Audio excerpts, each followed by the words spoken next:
Jay, how do you really feel? I really believe that. Typically, forum times in the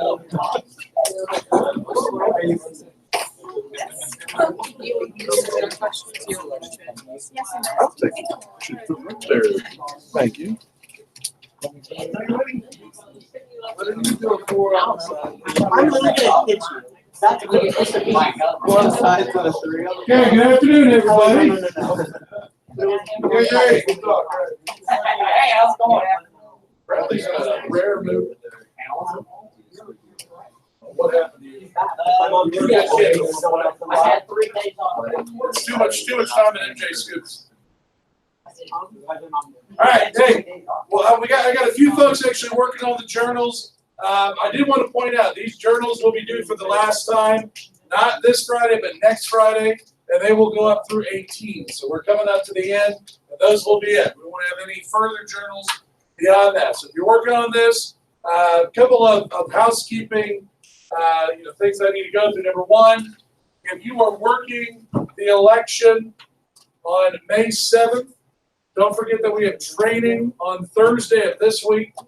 You will miss the sea lunch portion of 5th period, and then you will miss all of 6th period. So your teachers should already know about that. I've emailed it. If they tell you they don't know, then they're either A, not checking their email, or B, ignoring me. Either one is equally plausible. Right? Secondly, if you wanted to work the election, and yet you didn't, or you weren't able to get signed up for a spot, I do have some last minute positions. If you're good and you have some friends, I sent it to the other U.S. history class. I have no idea if that's actually being shared, and I feel kind of bad. So if you have somebody that you know of who is a junior who might want to work and they're sort of out of the know, please share that and have them come to me tomorrow. I've got plenty of spots. I've got like four spots that I can fill. So let's get that done. I've got like 4 locations, so 8 spots total. The election day is Tuesday, May 7th. Don't forget about that. And I've already let your teachers know, but there's not that many juniors working, so my guess is that most of the junior teachers aren't going to just make it a free day. I could be wrong, but that's my guess. So you will need to get what you're missing and make sure that you get that made up. Okay, any questions on that? We got several people in here working, so. Okay. All right, secondly, on Friday, we got through almost everything on the music sheet. The only thing we did not have time for was to flip it over to the back. To be truthfully honest, looking at the schedule for this week, considering that we have a training coming up on Thursday, I don't think that our time is best spent getting to that section on the back. So I'm going to leave it as it is with just the front side that should be done, and that needs to be in the basket before you leave today. Not right now, but have that out, and we'll put that in the basket before you go. Okay? With regards to the journal, that kind of ties to what we looked at on Friday. We noticed that a lot of those songs dealt with, listen please, younger generations, not that much older than you, trying to find a voice. And for the most part, I think we're going to find that they do succeed. We're going to get into some of that this week. College students especially, getting that voice, leading the protests to the Vietnam conflict. So this question is simply just asking you, now in 2019, do you feel like your generation has the same kind of voice? Do you feel like you're listened to, maybe not necessarily as an individual, but as a whole group? And then if the answer to that is no, then why do you think that is the case? I can tell you that I teach government. I've talked about this numerous times with students that are getting ready to become voters, and I hear a lot of the same thing. Why would we vote? It doesn't matter. Nobody listens to us anyway. That's a disturbing and troubling attitude, I think. But I'm curious where that comes from. Why is that a mindset or an attitude that you might feel? So what I'm looking for here is, do you think you have that voice? Is that true? And if you do, then where is that coming? So if you're working on that, I'll give you a second here as I kind of introduce the day and the week. But obviously, it's up on the website, and you'll be able to go back to that. Now, let's talk about this week. Okay, if we look at this sort of in general, you don't have that much time left. You've got 25 days left, period, and that's you out of here. But in reality, we have about 20 days left because that last week is finals week. Finals are on Monday, Tuesday, Wednesday of that week. Your final in here is on that Wednesday. No, I'm sorry. Take that back. Your final in here is on. I guess it is Wednesday. No, I think it is Wednesday. Is it's first, second, and fifth? No, it's first, second, and fifth, I think, and then third and sixth, and then fourth and seventh. So I guess I was right. You're on Wednesday, and then after that, you have Thursday.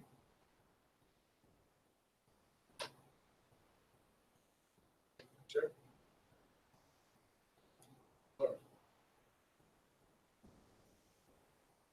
It's not Thursday. I know that's not. The last, it's the last question. That'd be Wednesday. Okay, so it's Wednesday. Okay, anyway, and then that Thursday is going to be pointless. I'm live streaming. I'm saying that. And then the Friday, we may have better attendance on that day because that's like the awards program, senior walk. Becomes kind of a ghost town after senior walk, but that week is sort of a wash. The week before that, a lot of review for the finals. I mean, we could get this down to it and say we got 16 days left to play. Problem with that is we're right around 1955, and we have 16 days left to get to the present day. It's not going to happen. I'm going to get as close as I can, but I'm not going to do that at the cost of things like what we're going to be looking at this week, and that's Vietnam. This is Vietnam week. Everything we do this week will be tied into the Vietnam conflict. And just out of curiosity, how many of you know that you have a mom, dad, aunt, uncle, grandpa, grandma, cousin, whatever it might be, somebody related to you that served in Vietnam? That's quite a few hands. I put my hand up on there as well. And some of you, and this would be a conversation because you may not know, if you have folks who were perhaps in high school or were in college during that Vietnam era, so this would probably be between 64 and 72 is kind of the height here. So 64 and 72, your folks were in college, as my folks were. They may not have been fighting, but there was a lot of, there was a lot of protests. This is one of the first, in fact, I would argue it's the first American conflict where there is widespread protest regarding our involvement. A lot of that happening on college campuses. Some of you may have folks who were, at some of those protests. I know that for me, my mom was involved in some of the protests at Ball State. Yes, Ball State even had protests against Vietnam. And then my uncle, who married her sister, served in the Navy during Vietnam. So those make for some interesting conversations. Two very different sides of the spectrum here. But we're at a point where, at a very pivotal moment in American history, a lot of you have somebody that you can talk to and ask questions about what we're going to be looking at. Okay? Now, what do you guys know about Vietnam, about this conflict? What do you already know? What's that? They said that we're fighting against communists. That's mostly right. Yes, Braxton. Yeah, that's a big, we kind of have to just acknowledge reality. This is not a win, not anywhere close. I think that, some would argue that it's not a loss because it's not as though we formally surrendered, but we did get the heck out of Dodge. Right? So that's not a win. I think we have to acknowledge that, and that's not something that we're necessarily used to. What else do we know? There's a lot of rain in Vietnam. Absolutely. Staying rain to come up. You ever seen Forrest Gump? Or am I just like, okay. Both? Maybe. All right, anything else? Yeah, we got. So you're going way back. Yes, I like that because that's actually where we're going to start. All right, what I've noticed here is most people have heard of Vietnam. What they know about Vietnam, they got from things like Forrest Gump, all right, which is not, like horribly inaccurate. It's just not what we want to be basing our knowledge of history on. But it's something that we need to explore in much more detail. When I first started teaching U.S. history, I always mentioned Vietnam, but I did not give it the time that it deserved. A couple of summers ago, there's a popular myth that teachers in the summer just, sit by the pool. That's funny. There's some teachers I think that do that, but I'm not one of them. But a couple summers ago, I had a chance to learn, put my student hat on and learn from a guy who was a Vietnam expert. And as he talked and shared some of his knowledge, it became very clear to me that I was not doing what I needed to do. I wasn't teaching what I needed to teach. This was a truly pivotal moment in American history, and we needed to give it its due. So this entire week, and honestly probably a little bit in the next, will be focused in some way, shape, or form on Vietnam, either the fighting over there or the fighting over here. Like I said, this is the first conflict where you see a lot of widespread protests. We can't ignore that. We're going to get into that as part of our discussion here. Right? What I want to do, though, I don't think that we can really understand this conflict unless we dig into the roots of it. All right, that's where we have to start. That's kind of what Austin was alluding to when he said that they beat the French. We need to talk about what's going on there to really understand here. My premise in this, as Braxton said, we lost. My premise here is that we lose not because of anything to do with our military, our soldiers on the ground, but more so because we introduced those soldiers into a situation that they really just have no idea what they're getting into, and they're fighting on land that they are unprepared to fight on. This is an enemy that we have never seen before. We are just woefully unprepared to have any chance of success in this conflict, and eventually we end up just having to cut our losses and get out of it. Right? So we're going to break this into parts. The first 2 days, today, tomorrow, we'll focus on what I call the roots of this conflict. We're going to be utilizing a documentary which was put out last year, and this was a gift to history teachers because it's so well done. But what this guy did is he interviewed American Marines and American GIs. He interviewed American nurses. He interviewed those Americans who were here at home, who protested the war. He interviewed all of them, but he also went to Vietnam and he interviewed Vietnamese soldiers, those who we fought against, and got their perspective on this. And that's a truly remarkable thing.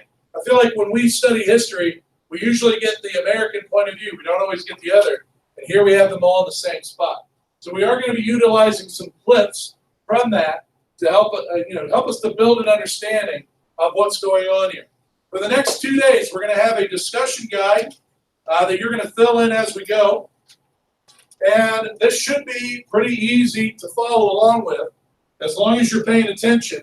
By the end of class tomorrow, it will be done, and we will be turning it in for what honestly ought to be a completion grade. So I'm going to start sending this around, and then we're going to go ahead and get started here and move on from this journal problem.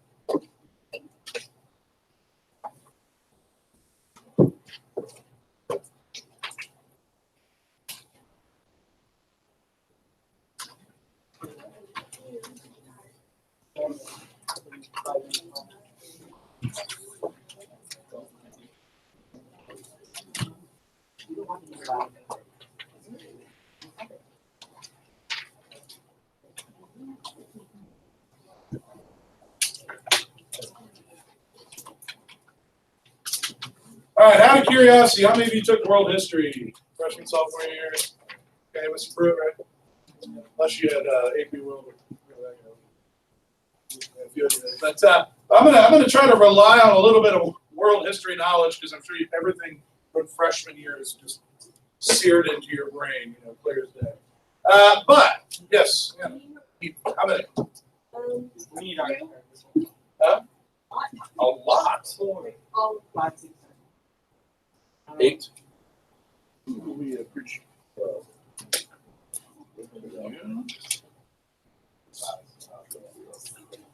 Did you? Just on Vietnam?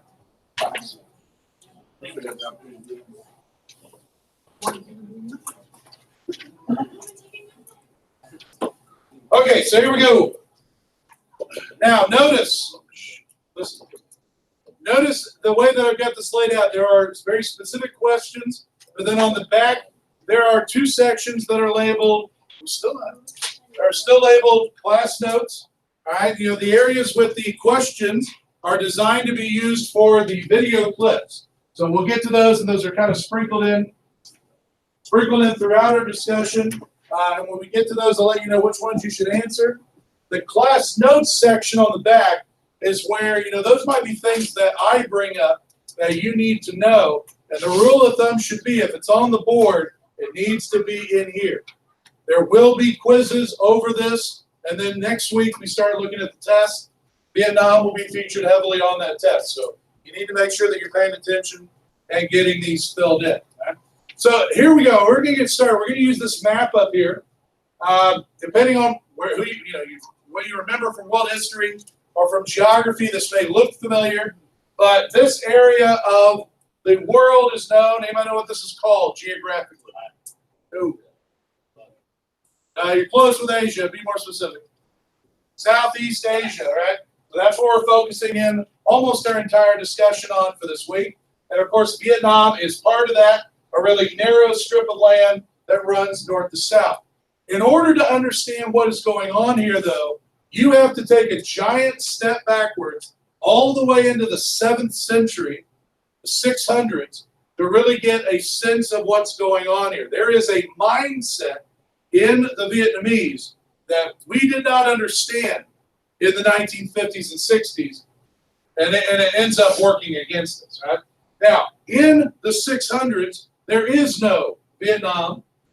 Southeast Asia is there. There are people living there, but there is no Vietnam.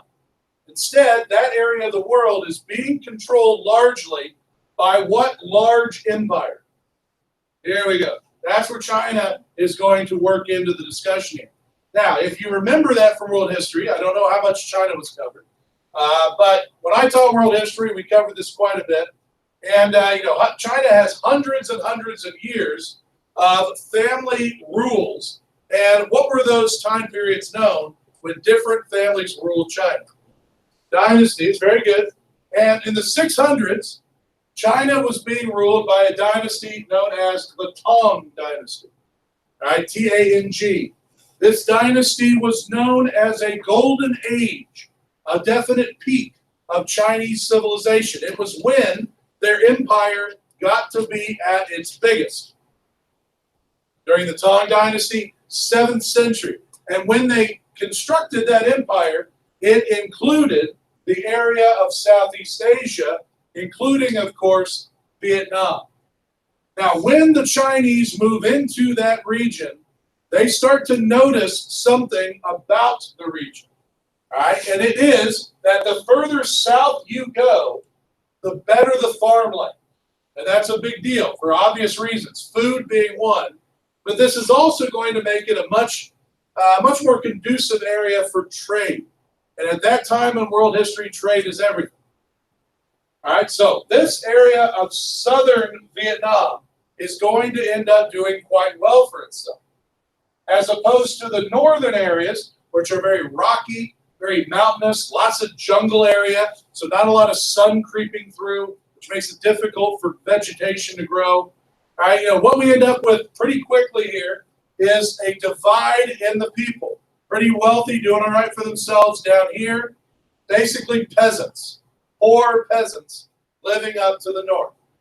Why is that important? It's important because when communism does eventually make its way into Vietnam, communism always does better in an area that is poor and filled with peasants.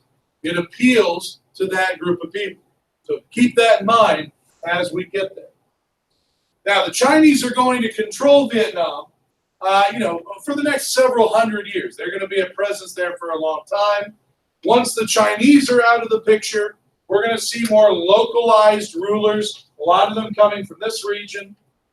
Probably the most famous was a group of sisters that ruled in that area, and they were known as the Trangs. All right, once the Trangs are gone, here come the Japanese. All right, the moral of the story is between 600 and 1850s. So think about that, guys. We're talking about what? 600 to 1850? 1,200 years? That's not a small chunk of time. a little over 1,200 years, where the people that live in this region are being controlled by somebody else. And I would imagine at some point in that 1,200 years, they've stood up and said, this kind of sucks. Wouldn't it be nice to rule ourselves? Wouldn't it be nice to have control of our own lives? Absolutely. All right, that was very much in the mindset of these people. And they often tried to fight back with very little success. Right? Now, that brings us to this little spot here that has a little star beside it. As we get into the mid-1800s, most of Europe decides to start going out and building empires. Does anybody remember maybe from world history why countries like Britain, France, Germany decided to go out and start taking over other areas and building these large empires? Africa, for example, was almost entirely taken over. Why are they doing that? Is it just so that they can win at risk? Why are they doing it? I mean, money's going to be part of it, but what are they going to have to do in order to get that money, Braxton? Bingo, yeah, that's exactly right. Braxton said natural resources. This is a time period known as the Industrial Revolution. And Britain and France and Germany and these other countries have these factories running nonstop. They're running out of natural resources to keep those going. So let's go out, let's find foreign territory, take it over, get their resources, and then we can look like big bad colonizers with an awesome empire. Right? That's the mentality here. And the French are going to set their sights on Southeast Asia. All right, they're going to show up in the 1850s, and that's where we're going to pick up with our first video clip, right? So this first video clip is going to give you the answers to letter A and B. Letter A, colonialism, all right? That colonialism is when you are taken over as a colony. So when the French take this area over, how does it affect the Vietnamese people? Is it good? Is it bad? Sometimes, I think some areas may have been made better by being taken over. Does that happen in Vietnam? Letter B, describe how the French treat the Vietnamese. And you ought to be able to come up with 2 examples for letter B from what we're going to watch. Now, I'm going to tell you right now, it's going to be important that you can see the screen, because they're going to have interviews with Vietnamese people, and they don't speak English. So you got to be able to see the subtitles to know what they're saying. All right, so pay attention here. This will give us the answers to letters A and B.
Okay, so a couple things, from that clip. Let's make sure that we got the answers that we need.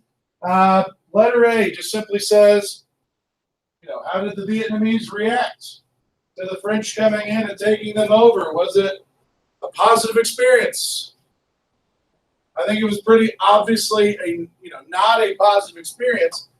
Can you give me some examples? And it could just even be something that you saw in the clip that you think shows that the Vietnamese were really unhappy that this was going on.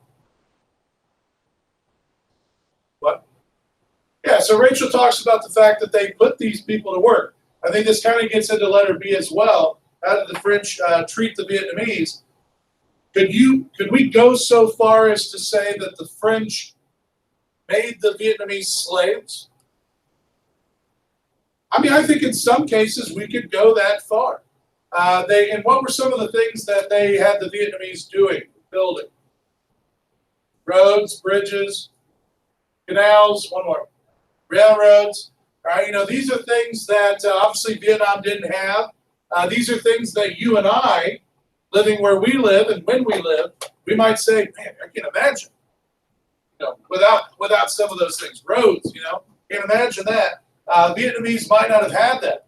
But if you notice, I thought, the interviews were key. And the one guy had said, obviously the French are very proud of their civilization, but we didn't need their civilization. All we needed was what? Freedom. That's all we want. That's all we need. But, I think that there is this intimidation, that the French are so advanced. This happens, quite often during this era of world history, that they seem almost invincible. We're not happy. We're going to fight against them a little bit. But you saw the picture of the group of Vietnamese, and I don't even know what that is. Some contraption around their neck. They've got their legs in the same contraption. Did you guys catch the dude with his severed head on top of the spear? That's like a medieval style of intimidation. That's what you used to do back in the Middle Ages: cut the dude's head off, stick it on a spear, and leave it out there. Hey, bring it. We're cutting people's heads off over here. That's what they're doing. It's a really intimidating thing to do. So yeah, you're not happy if you're Vietnamese, but it's difficult for you to really work up maybe the courage to fight back against this. Anybody notice? Anybody feel like the French tried to make the Vietnamese change even their culture? French had no interest in learning what the Vietnamese were saying. And then look at all the buildings. They're living in plantations. They talked about how they were trying to model larger cities after Paris. Talk about a complete hit to the Vietnamese culture. So there's no love lost there. The guy at the very end said, this is why we hated them so much. So here we go. The French are going to control them all the way up until the end of the 1930s. Help me out here. Why are the French not going to control Vietnam anymore at the end of the 1930s, Austin? And what about World War II? You're almost there. What happens to the French in World War II, though? They surrender to who? To the Germans, right? So Hitler's going to march in, and in a matter of a couple weeks, is going to somebody in fifth period referred to it as a spanking. Okay, as long as we understand that the Nazis embarrassed the French, and the French are going to spend the remainder of the war almost as just part of Nazi Germany, as part of their empire. So Vietnam is what? Yeah, the French are gone. This is great. We finally have a chance to be free. It's fantastic. But Austin, that's not to be, right? What's going to happen? Now, there we go. All right, so we're going to see the Japanese. If you'll remember, they're friends with the Nazis in World War II. And now that the French are gone, we've already talked about how the Japanese were building their own empire. So, sorry, Vietnam, you're not going to be free just yet. You just got a new ruler. You went from the French to the Japanese. But it's going to be a pretty short rule. In 1945, Japan is out of the picture, and why? Boom one and boom two, right? Okay, Japan loses, their empire is kaput, they're out of here. And Vietnam, guess what? You're free. You know. But here's France again, the French. Just drive you nuts. Yeah. Anyway. So here's the deal with France. You know, the war's over, and I guess they won, whatever you want to call it. They're no longer under the Nazis anymore, so they're free again. And they're pretty embarrassed, right? They're embarrassed at how easily they were beaten. And now, how can we find a way to get back the respect of the world? What better way to do it than to go out and retake our old colonies? Let's go back to Vietnam and grab them back, and that'll show the world that we're really strong. All right? It's going to be a little bit different this time. You see, these folks have had it. They're over. They don't want to be controlled anymore, and they're no longer scared of the French. Why not? Why aren't the French scary to them anymore? Well, that's what the Vietnamese don't want. But why are the Vietnamese no longer scared of the French, brother? Yeah, you got, you know, in the words of the kid from fifth period, y'all got spanked. Why should we be scared of you? Why should we be scared of you? So when the French show back up this time, they're going to meet a different kind of resistance. And so France is going to have to figure out a different way to try to grab Vietnam back. So that's going to bring us to our next and our last look for today. And this is going to give us the answer to letter C. The French are going to try a different tactic here called pacification. So that'll be your first job in letter C, is to define what pacification means. And then what I'm curious here is, how does it work? Does it make things better? Does it make things worse for the Vietnamese? Let's see what this clip has to say about this second round of French rule.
Okay, so as we wrap things up here, a couple of things I want to make sure you got from that.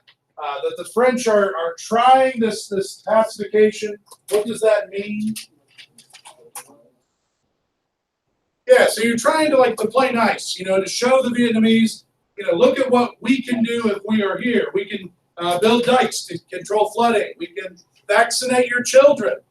You wouldn't be able to have any of those things if we weren't here. And it became pretty clear that the Vietnamese could care less that you could do that stuff. They wanted their freedom.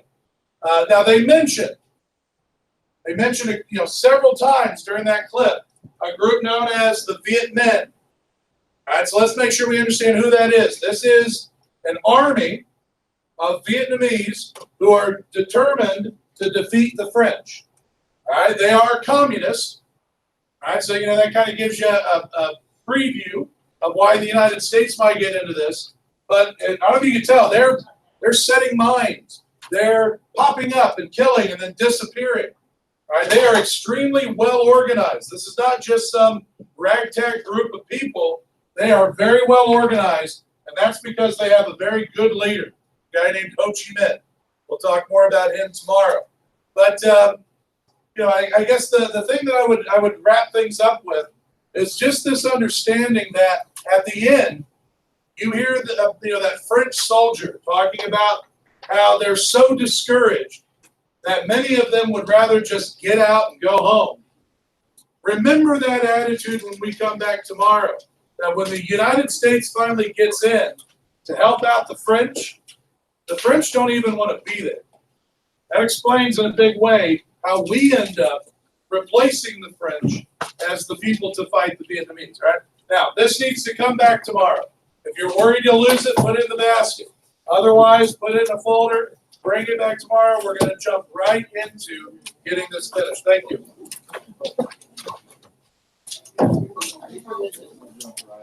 Yeah, the music thing, turn it. Make sure you didn't want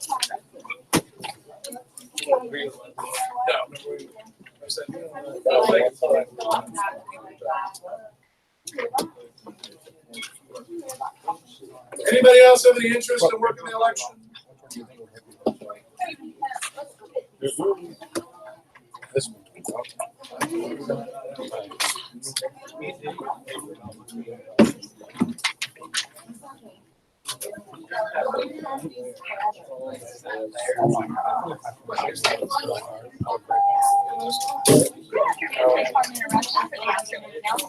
Auditions for the 2019 Franklin High School Variety Show will be today and tomorrow, right after school in the choir room. There will be optional open gyms this Tuesday and Thursday at 7 p.m. for anyone interested in trying out for high school cheer. You must have a physical on file to try out. Also, a seventh grader wanting to try out for cheerleader. Trials will be the week of May 13th. NHS will meet in the morning, officers at 7:20 a.m. and members at 7:40 a.m. There will be no after school community meeting sessions that require Hey, what? Remember, post process lists. They are due by Yes, I've got something the looking 5th. at fire stations, I just don't know. I would if you'd like. Have a great evening. I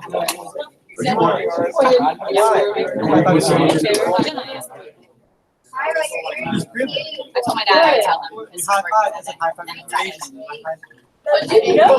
I've got two people working at number 4. That's not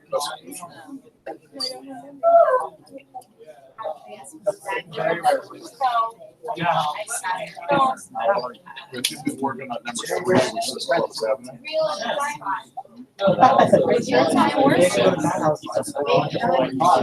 Number 4 is in Crossroads. Oh, I've got number 8. Union Hall.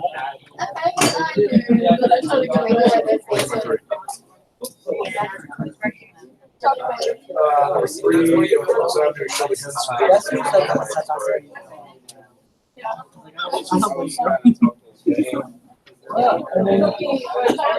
Number 4 fire stations. Oh, there's a little guy. So it seems like I was planning. So how long somebody made.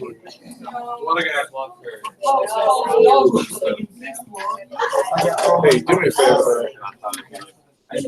Say something.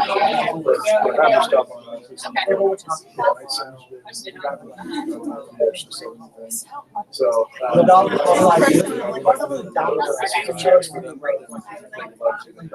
got 4, well, I think are honestly really good spots. In fact, one is like the team that I with other Franklin. So I just want them to know they have it. If they want. Okay. I don't believe Does it matter what color take or sign?